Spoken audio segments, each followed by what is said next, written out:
Presiden Republik Indonesia Prabowo Subianto. Silakan. Of the People's Republic of China, distinguished ministers, business leaders, ladies and gentlemen, participants of this forum. I'm honored here today to be invited and to speak in this forum, the St. Petersburg International Economic Forum 2025. This forum is a forum that combines and gathers leaders from the West, the Global South, the East, and where Eurasia meet. Indonesia views the summit as an opportunity to forge strategic trust, an opportunity to make deals in an increasingly complicated geopolitical situation. Deals that can benefit our shared survival and our shared success. On this occasion, I would like to introduce myself. I am Prabowo Subianto, President of the Republic of Indonesia. I've just been inaugurated on 20th October 2024. And this is my first International Economic Forum, so I apologize if I'm a bit nervous.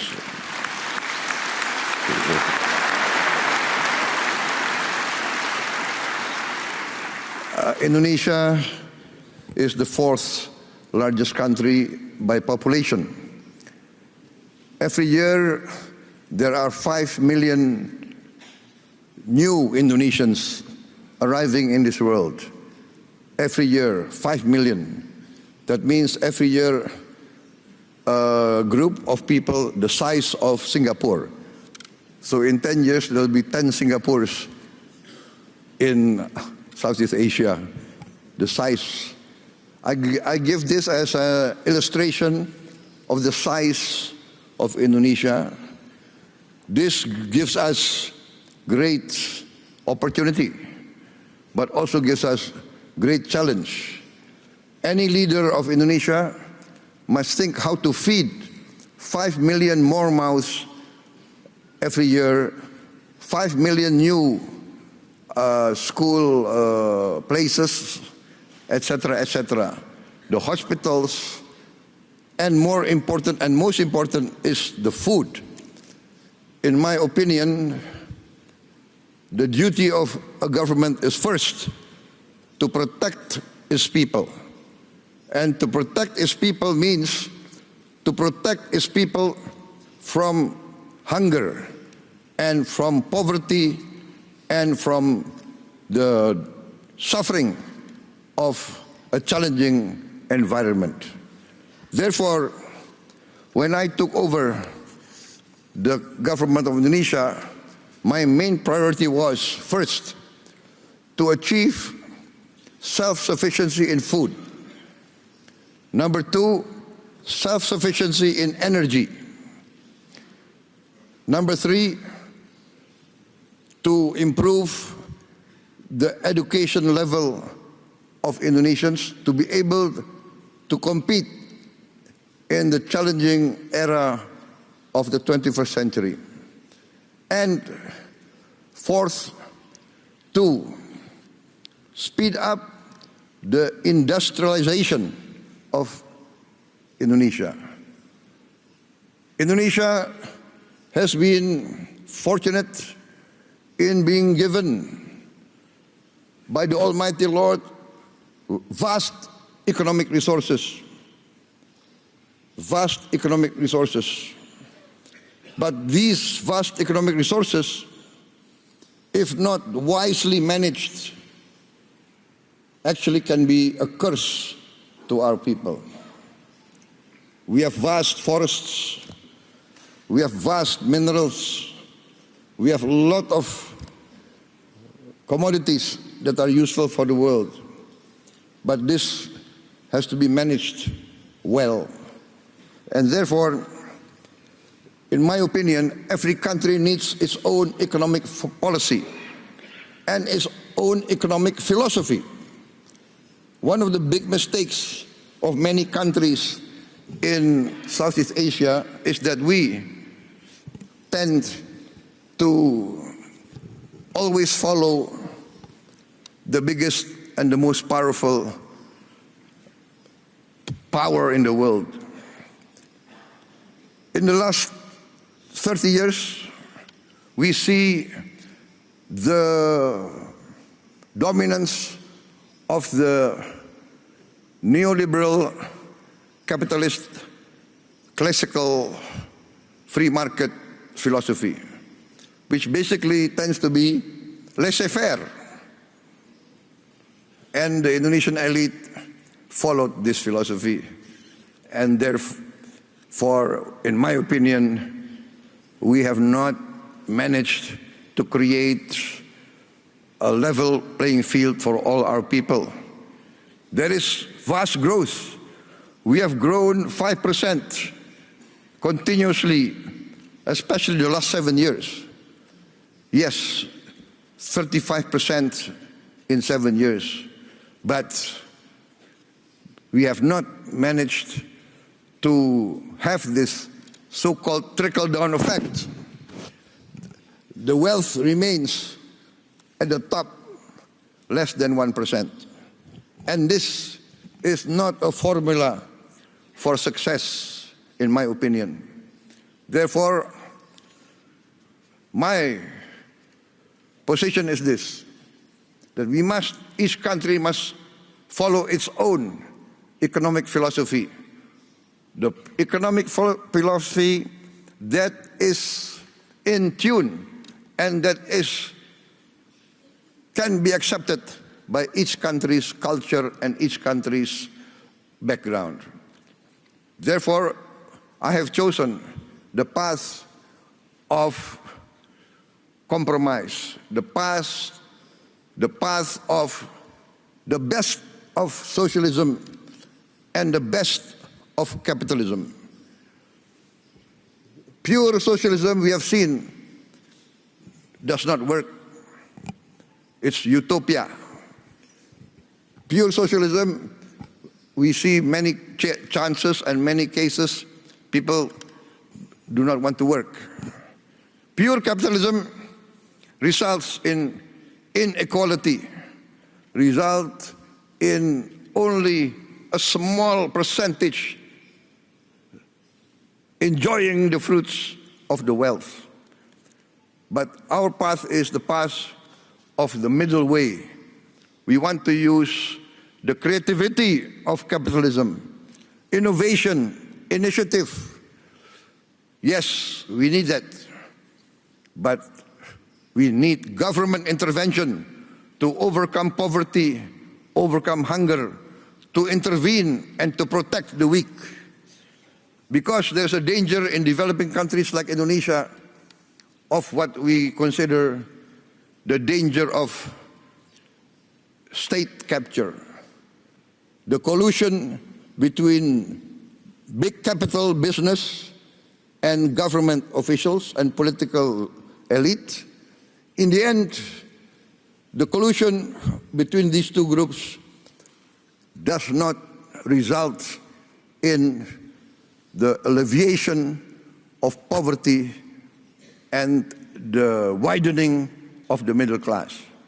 Therefore, we have chosen the philosophy which, in essence and in simplicity, can be reduced to one sentence. The greatest good for the greatest many. That is our philosophy. Our government must work to bring the greatest good to the greatest many. And in this case, we have to have a clean government, free of corruption. And this, I think, is the key of rapid development. I am proud to stand here before you. In my 7 months of administration, we have achieved an increase in rice and corn production of around 50%. And this is the greatest increase production in the aggregate in the history of the Republic of Indonesia. And we have now in our government warehouses 4.4 million tons of rice, which is the largest reserve in the history of the Republic of Indonesia in just a few months of my administration. We increased efficiency, we fight very strongly against corruption, we deregulate, we cut all the regulations which increase inefficiency, and we have seen the rapid results. I believe that if Indonesia can play a good role, a positive role in international relations, for instance, our participation in BRICS, we thank the government of Russia for supporting us to be a member of BRICS very fast. I think we are one of the fastest members to be accepted in BRICS. Also, Madam President, former President of Brazil and President of the New Development Bank, we are also accepted into the member of New Development Bank, also very fast. We thank also the government of China for supporting us and the government of South Africa. And we believe that together BRICS can contribute significantly to stability, prosperity of the world.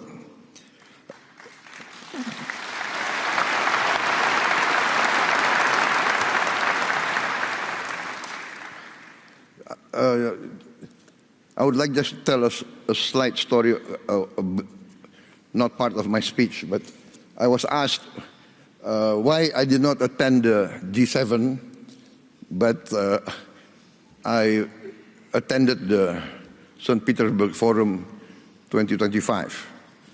And it's not because I did not respect the G7, it's because I gave my commitment to attend this forum before they invited me. So that's the only reason.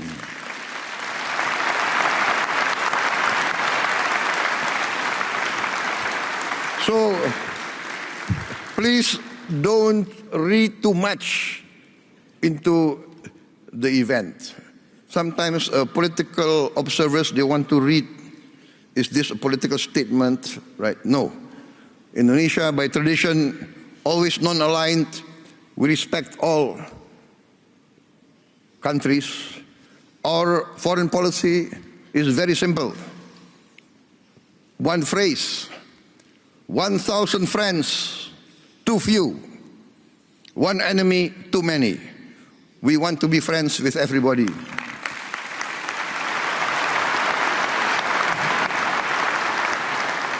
Only with friendship, collaboration, can we achieve prosperity. So thank you very much, President Putin, for inviting me. And because you invited me, I can be here today in this historic city, a city of heroism, a city of great patriotism, and as an amateur student of history, I followed the history of Russia, and I know the significance of St. Petersburg. And I had the honor of attending the cemetery of the victims of the war a few days ago. So thank you very much for this invitation.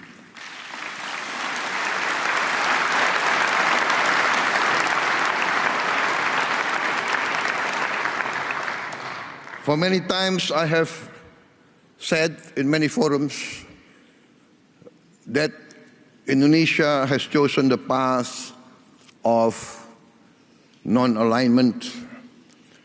We consider that this world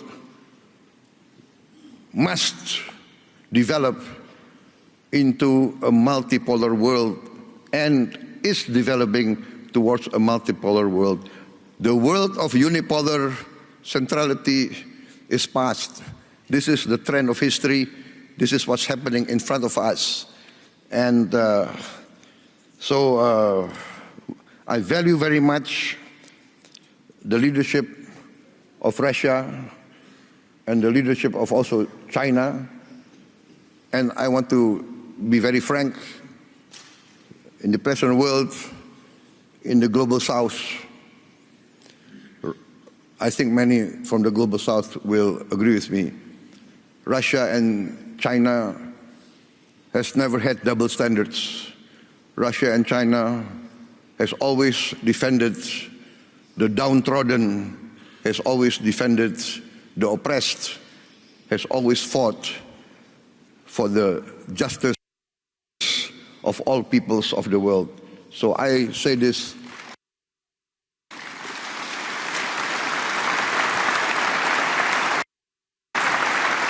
from my heart.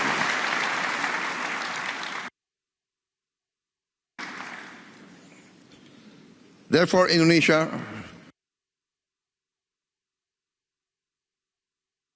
wants to be a good partner and a strong partner. My experts tell me that in this first semester, our economic growth is more than 5%. Actually, it can really end up by the end of this year nearly 7% or even more. So this shows that we have chosen the right path and we are achieving our goals. I'm very convinced that we will achieve our goals within a few years. I've given the target 4 years self-sufficient in food, and we are experiencing that we can be self-sufficient in food within this 1 year. And we will be, in a few years, a net exporter of rice and corn. Also, now I've formed a sovereign wealth fund, which we call Danantara, which means the future energy of Indonesia. So this fund we make to protect the wealth of our children and grandchildren.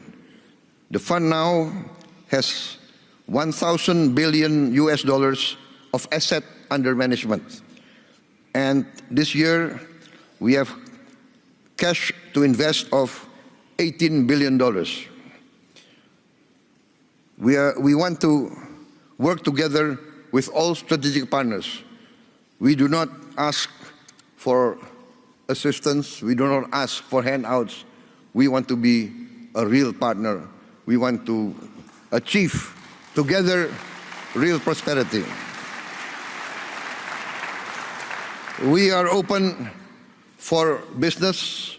We invite all groups from everywhere, especially Russian entities. Before I was elected, I was an entrepreneur, and I have good relations with Russian corporations.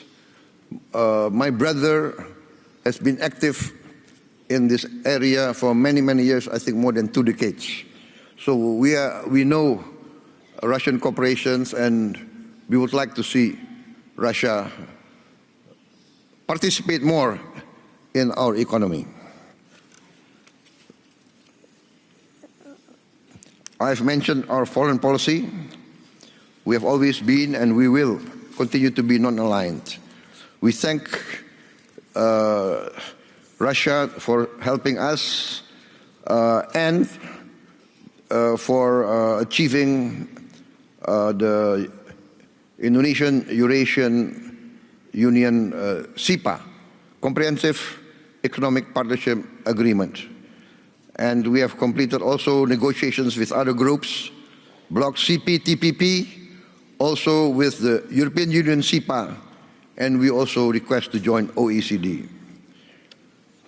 For us, the world and the planet is getting smaller. We will work together with you for peaceful collaboration, peaceful coexistence with all countries. We view with sincere regret the escalation and increase of conflict around the world, especially in the Middle East, and we hope that all parties can come to a peaceful resolution as soon as possible. I think, distinguished guests, I've come to the end of my short speech. I apologize if what I say is not what is expected of me, but what I say comes from my heart. Thank you very much.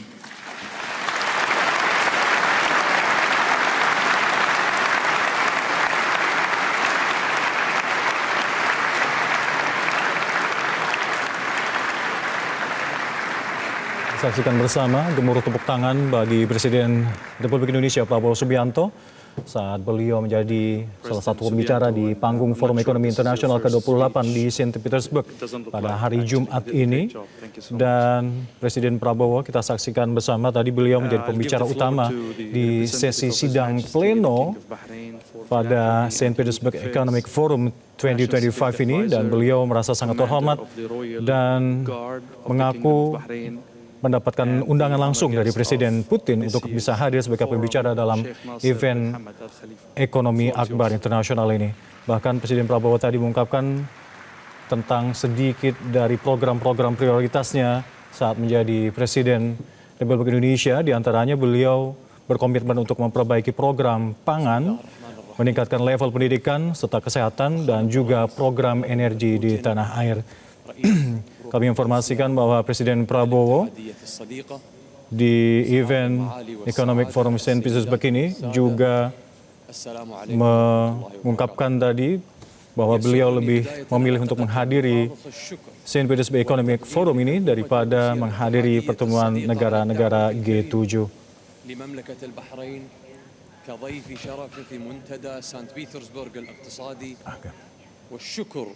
موصول لفخامة الرئيس فلاديمير بوتين على.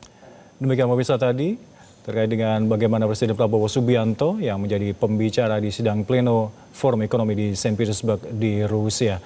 Dan pemirsa, sesaat lagi Anda bisa menyaksikan acara selanjutnya yakni Top Report untuk Anda. Jelajahi cara baru mendapatkan informasi. Download MetroTV Extend sekarang.